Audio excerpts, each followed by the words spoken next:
now talking The Cellar, a 1988 horror movie directed by Kevin Tenney and stars Patrick Kilpatrick. Not to be confused with Cellar Dweller, another cellar-based horror movie which came out about a year apart from this one. Now, this is a kind of somewhat of a standard monster on the loose movie. It focuses on, initially at least, Patrick Kilpatrick's character, who is this guy who buys a ranch out in the middle of nowhere, which is kind of on, you know, Native American land, and he's going out there to take some kind of job.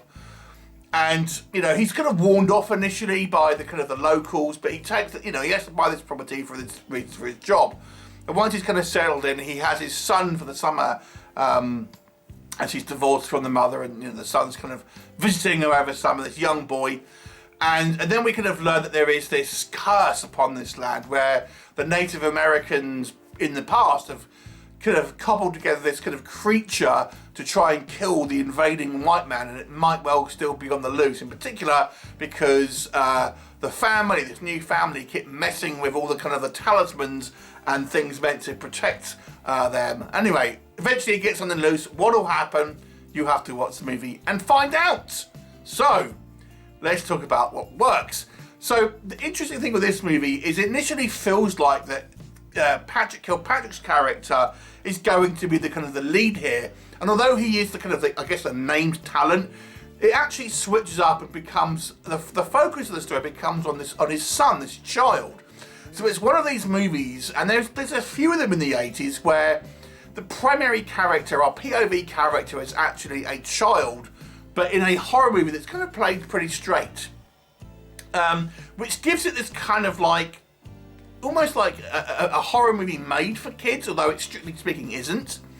But it obviously gives it this kind of youthful feel, this kind of playfulness that you get from having a kind of a lead kind of child actor.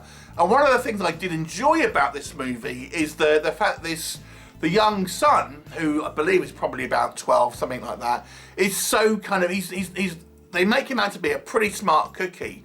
Very kind of inventive, using his smarts. He's got a pretty good head on his shoulders. And can kind of work out things, setting traps for the monsters, things like that. And he's quite capable for a kind of a, you know, a child. And he's not played to be the kind of the dumb kid. Obviously, this is kind of a trope. We always have that trope where the kid knows something's going on and the adults don't believe it. But, you know, there you go. But I have to say, he is quite a likeable young man, and I think a pretty good actor, to be honest with you. You know, having to carry this movie from really probably after the kind of the first sort of 20 minutes or so. But he makes for a likeable kind of character here. I actually quite like this kind of dusty, sort of, you know, Wild West kind of setting that this movie kind of feels like it sort of takes place in. It makes you feel like these characters are in the middle of nowhere. There's no kind of real help to be kind of found, things like this. And the movie has a reasonable kind of body count being devoured by this creature. Now, some criticism can be levied at the creature because it's just a big monster made of rubber, big rubber suit, rat-looking thing. I still kind of quite liked it, I have to say. I'm quite a big fan of 80s kind of practical effects, monster movies and things like that. And yes, there are some scenes where, especially where someone's like interacting with it, like stabbing it and stuff, the kind of the rubber just kind of like bends and things like that. It does look a little hokey, but I still kind of quite liked it. And I think it's an interesting idea where the creature was created to try and kill the white man, but ultimately it just kills anything, and it's kind of uncontrollable, and this is kind of why it's a problem for everyone, because it won't just kill the white man, it'll also kill Native Americans as well. So that was kind of quite good, and I quite like some of the photography here as well. I thought the cinematography was pretty good, and it's fairly, you know, I've seen this movie can be saying it's dull. I didn't find it dull. I actually thought it was relatively kind of well paced, with a kind of a little asterisk on that, because I do have one problem with that, but nonetheless, there are a few encounters, you know, on the lower end of the kind of the excitement scale, maybe peppered through the movie. But I feel that kind of the intention here was to kind of build anticipation for the inevitable showdown at the end. Okay, so let's go back and let's have a look what doesn't work. Patrick Kilpatrick, his character is abusive. Let's just say it. Now, again, this is a movie that was made in the 80s. I don't think his character would be made to seem heroic by today's standards. But there are scenes here that he is out and out abusive to his new wife and his son. Now, you could argue that his character is under a lot of stress, he loses his job, etc. But he's pretty, I think it goes a little bit too far with him being somewhat abusive to his kind of family, to the point where it's a little irredeemable, I have to say. Now again, the 80s were a different time. I think this kind of macho stuff, you know, flew a lot more back then, but these days, watching it now, it's kind of like, it's kind of irredeemable, you know, it goes a little far. And I've got to say that the character he plays, even before that point, is a little bit unlikable, because he's trying to kind of bond with his son, but there's always a little bit of a bully undercurrent with him, even before we get to the point where I think he becomes irredeemable. There still is kind of like somewhat of an unlikable kind of quality to his character. Now, I think the movie is wisely switches focus to the kind of the son, who is a likable character. But, you know, having Kilpatrick still being one of the main protagonists is a little problematic, to be honest. Now, let's address a couple of the other criticisms that I've seen. The rubber monster, yes, it does look rubbery, as I've already kind of suggested to. I can forgive it. It's, you know, obviously a low budget kind of, you know, movie for its time. But yes, it does look rubbery, and it also seems to kind of somewhat change its kind of physiology. I mean, for at times we'll see it kind of running around on all fours like a giant rat monster. But other times it has a human kind of looking arm that kind of comes out, and it's grabbing people from out the sinkhole and things like this. So it seems like the movie monster does whatever the script wants it to do without kind of any kind of real consistency, which is a little bit of a problem. And let's talk about consistency and kind of problems, because there's a hell of a lot of plot holes in this movie. For example, I'm not going to go into massive spoilers, but let me just say one, but there's a few.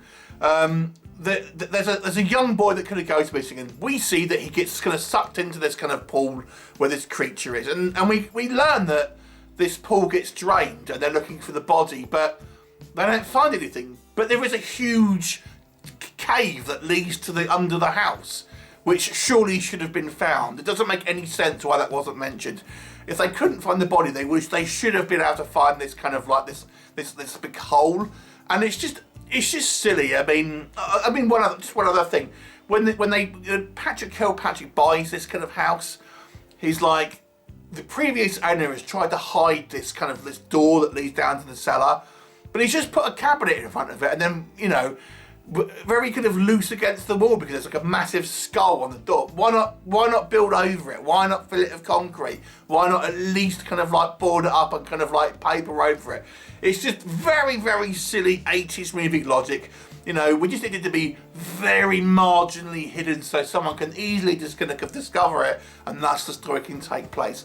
So there's kind of just a lot of kind of lazy kind of storytelling here, where, you know, logic and consistency just kind of goes out the window for favour of having the kind of the plot kind of move on to a kind of a different kind of the next scene, to be honest. The monster is saved to right at the end, and, you know, it's kind of like, maybe we would have liked to have seen it beforehand. Maybe it could have been shown a little bit more throughout the movie, and maybe be a little bit more kind of peppered through, rather than just kind of really having it in the last kind of 15 minutes. And I suppose there is some validation of why people might find this movie dull because of that. The end as well doesn't really make any sense. Again, this is going to be a bit of a spoiler, but it's a 1988 movie. You know, we have our characters escape. They escape this monster and are out the house. Yet they go back and blow up the house for no other reason that the monster's in there. And it's like, just get out of the house. You don't need to go up and blow this thing up. You can come back at any time. You don't actually need to blow your own house up. It doesn't really make any logical sense. Anyway, so yeah, it's kind of somewhat of a middle of the road monster flick. I think it's still watchable, but it's really very B movie. It's not a lot of thought has been put into it. It's not trying to kind of like challenge you. The plot is fairly simplistic. There's some quite fun, you know, unintentionally kind of funny things in this movie. We get this whole big meeting where this young boy meets this Native American guy who's going to protect the land, and he has this whole big speech about, you know, how he if he sees the creatures, to come and find him, and things like this, and to not go in the cellar, and that is literally thrown out the window. That whole conversation is completely. You didn't need to be in there for what happens next, because the literal opposite happens next. So it's largely kind of spinning its wheels, but it's still kind of fun. I'll give it a 5 out of 10. Have you seen it? What did you think of it? Leave me a comment, and I'll look forward to seeing you next time. Bye for now.